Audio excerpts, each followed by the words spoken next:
प्रभु कहते हैं जितेंद्रिय। जितेंद्रिय किसे कहते हैं? श्रुत्वा स्पृष्ट्वा च दृष्ट्वा च भुक्त्वा घ्रात्वा च यो नरः न हर्ष्यति ग्लायति वा सा विज्ञेयो जितेंद्रियः। शास्त्र कहता है कि जिस उपासक में ऐसी महिमामयी स्थिति जागृत हो गई है, सुन करके, श्रुत्वा स्पृष्ट्वा छू करके, दृष्टवा देख करके, भुक्त्वा खा करके, घ्रात्वा सूंघ करके भी ना तो वो सुखी होता है ना दुखी होता है, ना हर्ष होता है ना शोक होता है। उस उपासक की जितेंद्रियता सिद्ध हो गई है, वो जितेंद्रिय हो गया है। कैसी भी अनुकूल वस्तु, बात, व्यक्ति, स्थान, कुछ भी उसको कोई हर्ष नहीं है। कैसी भी प्रतिकूल परिस्थिति, प्रतिकूल भोजन, प्रतिकूल गंध, प्रतिकूल व्यक्ति, उसको कोई, उससे कोई द्वेष नहीं, न हर्ष है न शोक है, शम है। वही इंद्रिय विजेता माना जाता है। इंद्रियां प्रत्येक अपने विषय में राग और द्वेष लिए हुए जिनकी विचरती हैं, वो अजितेंद्रिय है। हाँ, ये अच्छा है, वो हर्ष हुआ हृदय में, आज ये पाएंगे, ये देखेंगे, ये सुनेंगे, ये सूंघेंगे, ये जो हर्ष हो रहा है इसे ही राग कहते हैं। नहीं नहीं, ये उपासक त्यागता है पर द्वेष भाव से नहीं, शास्त्र निषेध करता है इसलिए त्यागता है। एक होता है द्वेष पूर्वक त्यागना, ये हमें पसंद नहीं, उसमें हमारी पसंद नापसंद की बात नहीं। शास्त्र आज्ञा है, गुरु आज्ञा है, इसलिए उसका हम त्याग करते हैं, और जो शास्त्र विधान है, गुरु आज्ञा है, उसे हम स्वीकार करते हैं। न राग पूर्वक हम स्वीकार करते हैं, न द्वेष पूर्वक किसी वस्तु व्यक्ति स्थान का त्याग करते हैं। समझिए, हम राग पूर्वक किसी वस्तु व्यक्ति स्थान को स्वीकार नहीं करते, ना द्वेष पूर्वक किसी वस्तु व्यक्ति स्थान का त्याग करते हैं। शास्त्र पद्धति के अनुसार, हम गुरु आज्ञा के अनुसार हम स्वीकार करते हैं और त्याग करते हैं। अपने परम कर्तव्य का पालन करने में जो भी हमें निषेध किया गया है उसका हम त्याग कर रहे हैं, द्वेष पूर्वक नहीं, घृणा पूर्वक नहीं, नफरत पूर्वक नहीं। वो ऐसा उपासक जितेंद्रिय माना जाता है। राग द्वेष से युक्त इंद्रियां हमको ऐसे कर्मों में फंसाती रहती है जिससे हमारा अगला जन्म निश्चित है। राग द्वेष रहित होकर के जो इंद्रियां विचरती हैं वो जितेंद्रिय मानी जाती है। साधक को चाहे जितनी अनुकूल परिस्थिति आ जाए हर्षित नहीं होना चाहिए, उसमें राग नहीं करना चाहिए, और चाहे जितनी प्रतिकूल परिस्थिति आ जाए घबराना नहीं चाहिए, द्वेष नहीं करना चाहिए। ये जीवन मुक्त होने के लिए, भगवत प्रेम प्राप्त करने के लिए अत्यंत आवश्यक है। पूज्यपाद शिवड़िया बाबा जी से एक उपासक ने कहा कि जहां यहां प्राया जाते हैं वहां पूड़ी कचौड़ी यही पकवान मिलता है, तो रोज रोज पकवान पाके जी उग जाता है। तो बाबा ने कहा फिर जाके ब्याह कर लो और पत्नी से अनुकूल भोजन बनवा के पाओ। तो बाबा, ये तो शरीर की अनुकूलता के कारण हम कहते हैं, कोई प्रतिकूल नहीं हो सकता। आपकी भूख है 4 पूड़ी 4 कचौड़ी की, आप एक एक पा लीजिए, आपकी प्राण पोषण हो जाएगा, बिल्कुल आपको कोई परेशानी नहीं होगी, नहीं होगी, क्योंकि जठराग्नि प्रबल होती चली जाएगी, मंद नहीं होगी। मंद जठराग्नि में समस्या होती है, मंद तब होती जितनी आवश्यकता होती उससे कई गुना अधिक डाल दो तो फिर अग्नि जो जठराग्नि वो मंद पड़ जाती है। माना कि आपको पकवान ही मिलते हैं, तो बाबा ने कहा 1 पूड़ी 1 कचौड़ी, जिससे प्राणों का पोषण हो गया और आपकी कोई विघ्न नहीं पड़ेगा।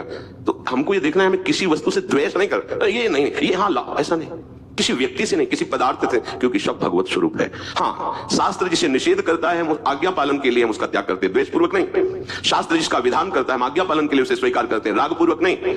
साधु राग द्वेष पूर्वक त्याग या ग्रहण नहीं करता, शास्त्र सिद्धांत के अनुसार ग्रहण या त्याग करता है। तो जितेंद्रिय अत्यंत आवश्यक है। अगर आप इस बात पर ध्यान नहीं दिए तो ये इंद्रियां ही परमधन स्वभाव की मन को अधीन करके, मन बुद्धि को अधीन करके इस जगत में ही लगाए हुए है। देख लो, श्रुत्वा स्पृष्ट्वा दृष्ट्वा भुक्त्वा घ्रात्वा, ये सुन लूं, ये छू लूं, स्पर्श कर लूं, देख लूं, खा लूं, सूंघ लूं, बस मन ये 5 इंद्रियों को लेकर के प्रकृति में विचरण करता रहता है। भगवान ने कहा मना कष्टानि इंद्रियाणि प्रकृतिस्थानि कर्षति, मन ये 5 ज्ञान इंद्रियों के साथ ये 6 प्रकृति में सदैव विचरते रहते हैं। उपासक प्रकृति में नहीं विचरता, वो भगवान में विचरता है। वो श्रवण इंद्रिय से भगवत वार्ता सुनता है, वो प्रभु के रूप का चिंतन करता है, शम में प्रभु की भावना करता है, वो प्रभु का प्रसाद पाता है, वो सूंघता है तो प्रभु के प्रसादी पुष्प इत्र आदि सूंघता है। वो अगर किसी का भी स्पर्श करता है तो भगवत भाव से स्पर्श करता है, किसी कामना से नहीं। उसकी इंद्रियां परम पावन हो गई, वो जितेंद्रिय हो गया।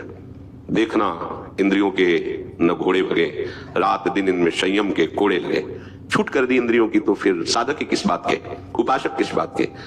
ये इतना महत्व भोगों का बढ़ गया है हमारे हृदय में कि ऐसा लगता है मैं इस वस्तु के बिना, इस व्यक्ति हमारे हृदय में कि ऐसा लगता है मैं इस वस्तु के बिना, इस व्यक्ति के बिना जी नहीं सकते। कितना मतलब हमको इंद्रियों ने परास्त कर दिया, कैसा अज्ञान छा गया कि जो हमारा स्वरूप है असंगोहम, वो संग से कितना पतित हो गया कि वो सोचता है मैं इस शरीर के बिना नहीं रह सकता। इस भोग के बिना नहीं रह सकता, इस विषय के बिना नहीं रह सकता। अगर ये कोई बात हृदय में आ रही है तो समझो अभी साधना के पथ पे ही नहीं आरूढ़ हुए। देखो अपने जीवन में झांक के देखो, क्या ऐसा लगता है आपको कि इस व्यक्ति के बिना नहीं जी सकता, इस वस्तु के बिना नहीं जी सकता, ऐसा? हाँ, वृंदावन के बिना नहीं जी सकते, सत्संग के बिना नहीं जी सकते, प्रिया प्रीतम की स्मृति के बिना नहीं जी सकते, उनकी सेवा के बिना नहीं जी सकते। हाँ, अब बात आ गई, इनसे विमुख अगर कोई भी वस्तु व्यक्ति स्थान आपके हृदय में अधिकार किए है तो झटपट उसको निकाल डालिए।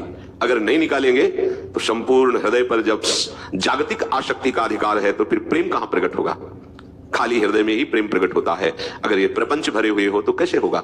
बात करते हैं कि हमें श्री जी चाहिए, हमें प्रभु चाहिए, और अंदर से देखो तो हम एक छोटे छोटे विषय में इसके बिना नहीं जी सकते।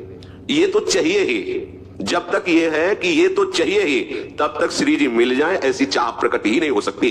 जा ही न चाहिए कबहू कछु, जिसे कभी कुछ नहीं चाहिए, जैसी भी परिस्थिति है उसमें राजी है। जो ही प्यारो करे सोई मुहि भावे, इससे बढ़िया जितेंद्रियता क्या होगी? प्यारी जैसी व्यवस्था कर रहे हैं उसमें हम प्यारे कर रहे हैं इसलिए राजी हैं। वो चाहे प्रतिकूल व्यवस्था लगे हमारे मन को, चाहे अनुकूल लगे, अपने को इस भाव से चलना होगा। जितेंद्रीय होना बड़ा कठिन और जितेंद्रीय होना बड़ा सरल है। कठिन है उनको जो अपने बल से होना चाहते हैं, और सरल है उनको जो प्रियालाल की चरणारविंद की आसक्ति से होना चाहते हैं। बहुत सरल है। हमारी रसेंद्री ललचाए पाने के लिए प्रियालाल की जूठन, हमारे कान श्रवणेंद्री ललचाए सुनने के लिए, जहां जहां पिए की बात सुने खोजत तीन कहनन, बात सुनने के लिए ललचाए श्यामा श्याम की, उनके सिद्धांत सुनकर, उनकी प्रेम रस प्राप्ति की बात सुनकर के हमारा हृदय आनंदित हो। हमारे नेत्र ललचाए प्रियालाल के जनों के दर्शन के लिए, प्रियालाल के दर्शन के लिए, श्री विग्रह के दर्शन के लिए, शम में भगवत भावना करके दर्शन करने के लिए। हमारी घ्राणेंद्री सुगंध के लिए ललचाए प्रियालाल की प्रसादी चरणारविंद में चढ़ी हुई तुलसी पुष्पादि, उनके श्री अंग स्पर्श किया हुआ इत्र आदि, ये हमारी घ्राणेंद्री ललचाए। तो जितेंद्रिय प्रियालाल के इस संबंध से स्वाभाविक आप हो जाएंगे, आपको कुछ नहीं करना पड़ेगा। और अपने बल से जितेंद्रिय होना बहुत कठिन होता है, क्योंकि कहीं ना कहीं अहम की धरा होती है। समेट तो लिया पर बिखरने में देर नहीं लगेगी, और यहां बिखरने लायक ही नहीं रह जाती इंद्रियां, इतनी आसक्त हो जाती है कि फिर उन्हें और किसी वस्तु व्यक्ति स्थान की जरूरत ही नहीं होती। प्रभु कह रहे हैं जितेंद्रिय विशुद्धात्मा। अंतःकरण मलिन तभी होता है जब हमें कोई वस्तु व्यक्ति स्थान प्यारा लगता है। ध्यान देना, हृदय की मलिनता क्या है? संपूर्ण प्रपंच में कुछ भी प्यारा लगना ये हृदय की मलिनता का लक्षण है। पूरे विश्व ब्रह्मांड में प्रभु के सिवा और कुछ प्यारा लगना, चाहे वो व्यक्ति हो, वस्तु हो, स्थान हो, पद हो, प्रतिष्ठा, कुछ भी, ये हृदय मलिन है तभी ऐसा। जब हृदय निर्मल होता है तो केवल प्रभु प्यारे लगते हैं, केवल प्रभु। भगवान कह रहे हैं विशुद्ध आत्मा।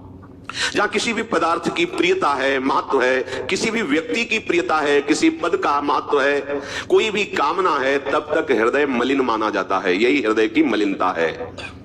हृदय निर्मल हुआ कि आपको प्रभु को बुलाना नहीं पड़ेगा। वह प्रकट कृपाला, वो कृपा सिंधु हृदय में ही प्रकट हो गए। निर्मल हृदय ही प्रभु का साक्षात्कार करता है। विशुद्ध आत्मा। मलिनता क्या है?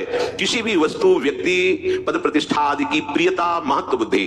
देखो हृदय में, हमारे हृदय में धन की प्रियता, जन की प्रियता, वस्तु की प्रियता, नाना प्रकार के मनोरंजन की प्रियता, सांसारिक, अगर ये है तो हृदय आपका मलिन है। आपका हृदय मलिन है तो आपको दूसरों को देखने का समय कैसे मिलता है? अपने घर को झाड़ बुहार कर साफ करो। दूसरे के जरा से कूड़ा को देखकर चिल्ला रहे हो, और तुम्हारा घर कूड़ा खाना बना हुआ है तो तुम नहीं देख रहे हो। अरे तेरे भावे जो करे भलो बुरो संसार, नारायण तू बैठ के अपनो भवन बुहार। एक भी कोई प्रियता संसार की न रह जाए, वही विशुद्ध आत्मा।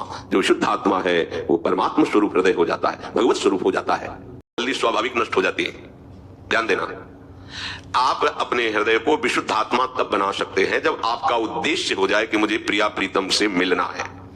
दृढ़ निश्चय हो गया इसी जन्म में मुझे भगवत प्राप्ति करनी है। अब इस उद्देश्य में इतनी ताकत है, सब कुछ हटा देगा। बस आप इस उद्देश्य पर टिके रहिए। एक प्रभु की प्राप्ति का दृढ़ उद्देश्य होने से हृदय बहुत जल्दी शुद्ध हो जाता है, और इस उद्देश्य से जितनी जल्दी हृदय शुद्ध होता है उतनी जल्दी और किसी साधना अनुष्ठान से नहीं होता। इसलिए उपासक का उद्देश्य बन जाए तो महामहिमा में स्वरूप प्रकाशित हो जाए। हृदय से उद्देश्य हो जाए, मुझे भगवत प्राप्ति करनी, मुझे प्रभु की प्राप्ति करनी ही है, ये हृदय से आपके बैठ जाए। अभी बैठा नहीं है, बहुत आप वाणी से कह देते हैं, क्योंकि जब हृदय से बैठ जाएगा कि मुझे भगवत प्राप्ति करनी, तो उसका लक्षण क्या है? आपका उद्देश्य भगवत प्राप्ति हो गया, उसका लक्षण क्या है? कैसे जानोगे कि आपका उद्देश्य हो गया? जैसे बहुत दिनों से आपको पानी न मिला हो, अब आपके उद्देश्य में केवल एक बात है, मुझे पानी पिला दे कोई। अब उसके सामने रबड़ी रखिए, उसके सामने 1 से 1 56 भोग रखिए, उसका मन क्या कोई भी इंद्री नहीं कहेगी पाने के लिए। पहली बात उसकी होगी पहले जल पिला दीजिए। अब केवल उसका उद्देश्य माना जाएगा कि जल ही उद्देश्य है इस समय। ऐसे ही आपके हृदय में जब भगवत प्राप्ति का उद्देश्य आ जाएगा तो हर इंद्री के भोगने के विषय सामने रख दिए जाएं तो आपको वैसे ही लगन होनी चाहिए जैसे काकभूषुंड जी के सामने लोमस जी ज्ञान विज्ञान सब कुछ रख रहे हैं तो कह रहे हैं राम चरण बारिज जब देखो। पहली बात मुझे भगवान का साक्षात दर्शन मिले, इसके बाद आपके ज्ञान विज्ञान की बातें सुनूंगा। आप सर्वसमर्थ महर्षि हैं, ऐसी कृपा करो कि पहले प्रभु, नहीं तो बिन देखे रघुनाथ पद जी की जरन न जाए। महाराज आप चाहे जितना ज्ञान को उपदेश करें पर मेरे हृदय ने ठान लिया है जब तक नौ किशोर भगवान श्री राम का मैं दर्शन नहीं कर लेता तब तक मेरा हृदय जलता रहेगा। आपकी इस ज्ञान विज्ञान की बातों से वो जलन मिटने वाली नहीं। ये आया उद्देश्य। उद्देश्य भगवत प्राप्ति है आपके हृदय में, इसका लक्षण है कि अब आपको और कछु न सुहाए। जैसे जल में आपको डुबो दिया जाए तो उस समय आपका वो एक ही उद्देश्य रहता है, प्राण बचाना, अर्थात प्राण वायु, श्वास लेना। अब उस समय प्रश्न करें उससे कि आपको 1 कुंतल सोना देंगे, आपको इतना चांदी देंगे, हीरा जवाहरात देंगे, सुंदर स्त्री देंगे, सुंदर पुरुष देंगे, कुछ भी, वो कहेगा पहले श्वास लेने दो मुझे। जब आके जल में उसके कान में कहे ये सब देंगे, वो कहेगा पहली बात मुझे श्वास लेने दो। जब ऐसी उद्देश्य वृत्ति, पहले मुझे भगवत साक्षात्कार होने दो, बाद में हम तुम्हें देखेंगे। हाँ, जब ये बात आ जाए हृदय में तो जान लेना आपका उद्देश्य हो गया भगवत प्राप्ति। अब इससे बड़ा हृदय की शुद्ध होने की स्थिति क्या हो सकती? मुझे प्रभु चाहिए, बस। कौन चाहता है ऐसा?